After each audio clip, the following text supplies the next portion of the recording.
Selamat siang Bapak atau Ibu. Perkenalkan, nama saya Fajar Fadarar. Hari ini saya akan mempresentasikan rancangan tata kelola, strategi siklus hidup, dan manajemen stakeholder untuk 3 inisiatif TI strategis organisasi kita.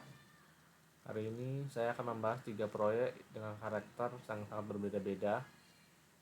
Yang pertama ada kasus pembangunan data center nasional, kemudian ada transformasi digital smart hospital, kemudian ada sistem AI fraud detection untuk perbankan multinasional. Ketiga kasus ini saya pilih karena masing-masing mempunyai tantangan kelola yang berbeda-beda, mulai dari kepatuhan regulasi yang kaku, resistensi penggunaan di lapangan, hingga risiko algoritma yang tidak sepenuhnya bisa dijelaskan. Izinkan saya memaparkan bagaimana tim saya akan mengelola ketiganya agar berhasil. Agenda presentasi 3 proyek, 3 tantangan tata kelola ini. Untuk setiap proyek akan dibahas melalui charter dan siklus hidup, kemudian tata kelola dan laci, kemudian stakeholder dan resolusi. Pertama-tama, inisiasi proyek dan strategi siklus hidup. Apa tujuannya dan pendekatan pengembangan apa yang paling rasional. Kemudian ada tata kelola dan struktur organisasi, siapa yang berwenang dan keputusannya apa. Kemudian yang ketiga, analisis strategi stakeholder, termasuk bagaimana kami akan mengubah pihak yang berpotensi menolak menjadi pendukung proyek. Kemudian kita mulai dari kasus yang pertama, kasus pembangunan data center nasional. Adalah proyek nasional pembangunan data center yang tier 4 untuk sektor pemerintah dan dengan triliunan rupiah. Tujuan kami adalah membangun fasilitas yang andal, aman, dan sepenuhnya patuh terhadap regulasi keamanan data negara. Business case-nya juga jelas. Selama ini kita bergantung pada infrastruktur pihak ketiga, dan itu adalah risiko kedaulatan data. Value yang kami targetkan adalah uptime 99,995% dan kepatuhan penuh terhadap regulasi. Untuk proyek seperti ini, kami memilih pendekatan predictive waterfall dengan change control board yang kuat. Alasannya sederhana. Spesifikasi data center tier 4 yang terstandarisasi, mahal secara global, jadi kepastiannya teknisnya rendah. Yang justru mahal adalah mengubah desain setelah rekonstruksi berjalan. Karena itu kami mengunci desain di awal. Risiko utama proyek ini adalah bukan datang dari ambiguitas kebutuhan, tapi dari faktor eksternal, regulasi, dan rantai pasokannya. Dan itulah yang justru terjadi di bulan keempat ketika Kementerian Pertahanan merilis aturan enkripsi baru dan vendor pendingin meminta perpanjangan 2 bulan.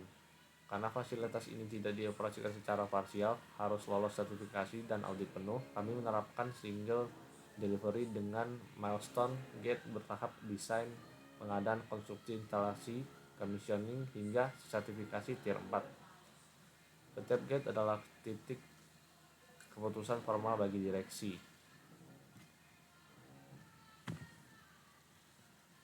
Tata kelola dan laci. Nah, di bagian ini, model tata kelola yang kami usulkan adalah struktur governance, passgate, approval dengan charge control board formal. Ini konsisten dengan pendekatan prediktif tadi. Setiap perubahan besar, termasuk regulasi enkripsi baru dan dari Kementerian Pertahanan, harus melalui persetujuan resmi, bukan keputusan ad hoc di lapangan. Struktur pelaporannya: steering committee di level menteri atau dirjen, sponsor dari lembaga pengguna, lalu project manager yang mengordinasikan tim konstruksi, tim keamanan, kepatuhan, dan tim pengadaan, didukung vendor konstruksi. vendor sistem pendingin, dan auditor keamanan independen.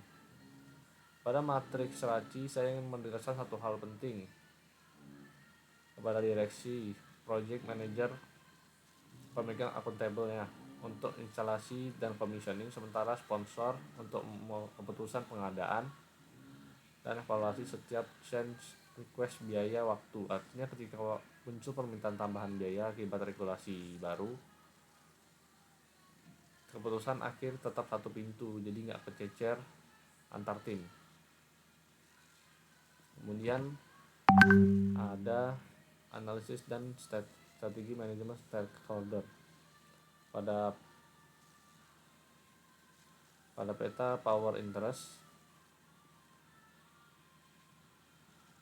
dua pihak berada di kuadran manage closely, Kementerian Pertahanan dan kepala lembaga sponsor, BSSN, dan auditor independen kami tempatkan di KIP auditor independen, di KIP certified. Yang paling krusial saya sampaikan ke direksi adalah Kementerian Pertahanan saat ini berada di posisi resisten.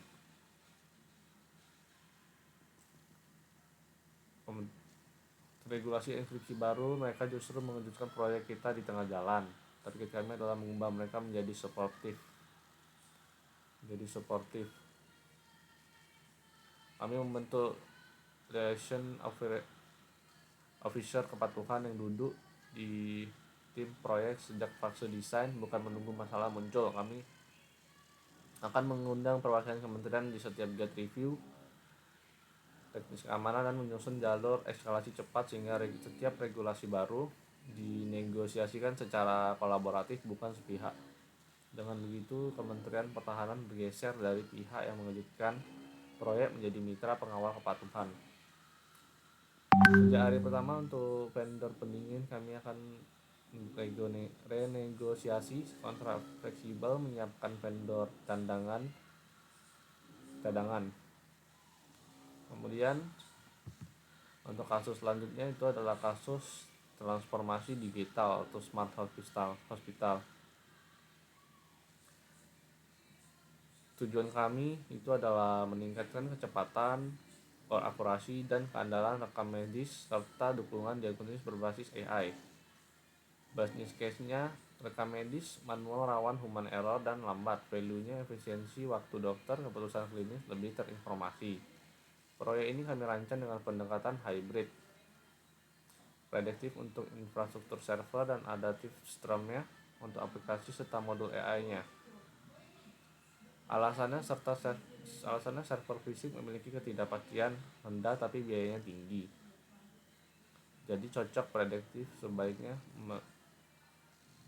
penerimaan dokter terhadap UI atau UX-nya hanya bisa divalidasi lewat iterasi nyata di lapangan. Dan memang benar risiko terbesar proyek ini bukan soal teknologi, tapi soal resistensi pengguna, persis seperti terjadi ketika dokter spesialis senior menolak prototipe. Karena itu, irama pengirimannya server diserahkan sekaligus setelah teruji penuh. Setelah pilot bersama dokter champion, dengan pendekatan ini rumah sakit tidak menunggu untuk merasakan manfaat. Kemudian ada tata kelola. Tata kelolanya itu hybrid governance, steering committee formal untuk investasi dan kepatuhan, kemudian ada self governance untuk tim developer. Direktur rumah sakit itu sebagai sponsor utama. Kemudian ada steering committee itu diisi oleh direktur medis dan direktur IT. PM Scrum Master ini mengorganisasikan tim infrastruktur prediktif, tim developer AI yang agile, serta dokter champion sebagai advisor tetap. Dalam RACI, saya menegaskan satu hal lagi, user acceptance test dokter berada di kolom responsible untuk dokter sendiri, bukan hanya tim IT. Artinya dokter dilibatkan bukan sebagai objek uji tapi sebagai pemilik keputusan penerimaan sistem dan accountable untuk deployment tetap di tangan PM agar rilis bertahap tidak lepas kendali. Kemudian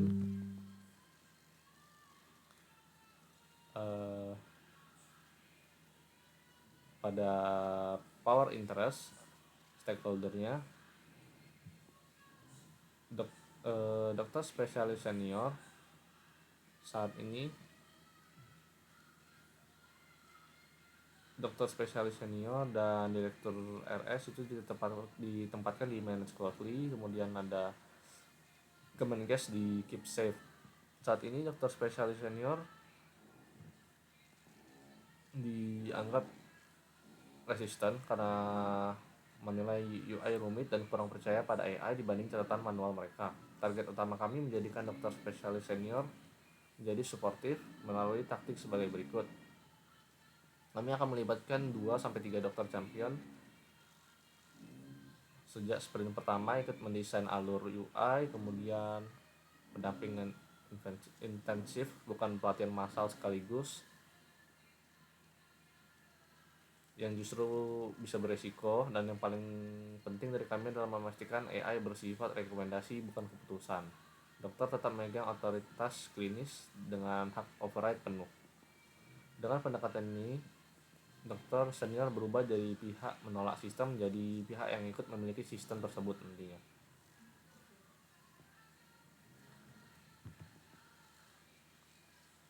Kemudian ada sistem AI fraud detection. Kasus terakhir yang saya bawa ke hadapan direksi adalah proyek dengan risiko regulasi tertinggi untuk kartu kredit bank di multinasional kita. Tujuan kami membangun sistem deteksi fraud berbasis AI yang menurunkan kerugian tetap explainable dan patuh regulasi. Kemudian business case-nya itu ada deteksi manual terlalu lambat merespon pola fraud baru, value-nya penurunan kerugian terukur, deteksi mendekati real time. Pendekatan kami tetap hybrid, adaptif untuk pengembangan model, tapi prediktif gate untuk rilis produksi. Model machine learning memiliki ketidakpastian tinggi di awal sehingga wajib dikembangkan secara iteratif, tapi risiko regulasi terlalu tinggi sehingga sistem black box langsung rilis penuh. Karena itu kami memasang gate persetujuan formal sebelum roll out. Ini adalah cara kami menyeimbangkan kecepatan inovasi data science dengan kepatuhan mutlak terhadap regulator. Irama pengirimannya model dilatih dan dievaluasi tiap 2 minggu. Sementara rilis ke nasabah berjalan bertahap mulai dari shadow mode, lalu pilot terbatas, sign off, compliance, baru full rollout. Direksi tidak perlu khawatir sistem ini meledak ke seluruh nasabah tanpa validasi bertingkat. Kemudian di struktur governance model risk commit dan tambah tim data science Agila internal, direksi bank sebagai steering commit, chief risk officer sebagai sponsor, dan PM merangkap AI producer owner, mengorganisasikan tim data science, divisi compliance dan model risk, serta tim IT infrastruktur dengan Bank Indonesia dan OJK sebagai pengawas eksternal. Poin krusial di RACI saya garis bawahi adalah sign off, persetujuan rilis produksi, menempatkan divisi compliance sebagai responsible, dan itu bukan formalitas, artinya produk tidak boleh rilis tanpa persetujuan tertulis compliance apapun tekanan dari sisi bisnis. Ini justru melindungi bank, bukan menghambatnya. Kemudian stakeholder dan strategi manajemen stakeholdernya di manage closely itu ada divisi compliance, chief risk officer, kemudian keep safe-nya ada Bank Indonesia atau JK. Bagian paling sensitif saat ini yaitu divisi compliance saat ini resisten. Mereka menolak menandatangani sign off karena takut sanksi akibat AI. Sementara sponsor terus menekan agar sistem rilis bulan depan. Target kami adalah membuat compliance menjadi suportif, bukan dengan cara menekan mereka, tapi dengan mengubah caranya. Kami mengubah compliance officer sebagai anggota tim sejak tahap pelatihan model, bukan diundang di akhir untuk sekedar menyetujui. Kami membangun dashboard explain AI yang menerjemahkan setiap alasan penolakan transaksi bahasa yang bisa diaudit dan mengusulkan rilis bertahap. shadow mode dulu agar compliance bisa memvalidasi sistem tanpa risiko langsung ke nasabah. Dengan pendekatan compliance by design ini, kami yakin divisi compliance akan berubah dari pihak yang menahan rilis menjadi mitra yang mempercepat rilis dengan aman. Kesimpulannya, dengan rancangan tata kelola strategi hidup dan manajemen stakeholder yang matang, ketiga proyek ini dapat berjalan sesuai target tanpa mengorbankan kepatuhan maupun kepercayaan pengguna. Terima kasih. Kami siap menjawab pertanyaan dari Dewan Direksi maupun dari Bapak atau Ibu. Terima kasih atas waktu dan kepercayaan Bapak atau Ibu. Saya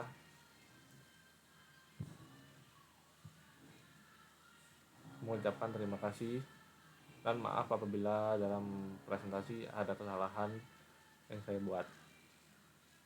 Selamat siang Bapak dan Ibu, dan terima kasih.